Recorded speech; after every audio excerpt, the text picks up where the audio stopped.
সুইডিশে যদি আমরা কাউকে জিজ্ঞেস করতে চাই এখন কয়টা বাজে, আমরা জিজ্ঞেস করব ভদ আর ক্লোককান অথবা ভার ক্লোককান। সুইডিশে টাইম বলাটা বেশ একটু জটিল। এখানে যেমন ক্লোকান খু মানে হলো 7টা বাজে, বেসিক্যালি 6:30, মানে 6:30কে আমরা বলি হালভ খু, মানে হাফ 7।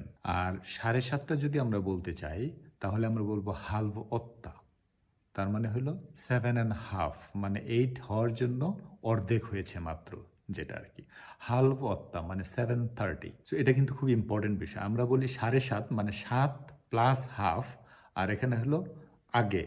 আমরা যদি 7:30 বলতে চাই তাহলে বলতে হবে হালভ অত্তা। আর আমরা যদি হালভ 7 হালভ খু বলি তাহলে এটা বেসিক্যালি হলো 6:30, মানে 6:30 যখন বাজবে সেটাকে আমরা সুইডিশে বলবো হালভ খু। 1:15 বাজে কোয়ার্ট ওভার 8।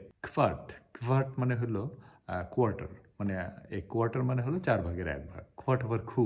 কোয়ার্ট ওভার খু মানে 7টা বেজে 15 মিনিট, 7টা বাজতে 15 মিনিট বাকি, তাহলে বলবো কোয়ার্ট ই খু, কোয়ার্ট ই অত্তা, কোয়ার্ট ই নিও, তার মানে 9টা বাজতে আরও 15 মিনিট বাকি।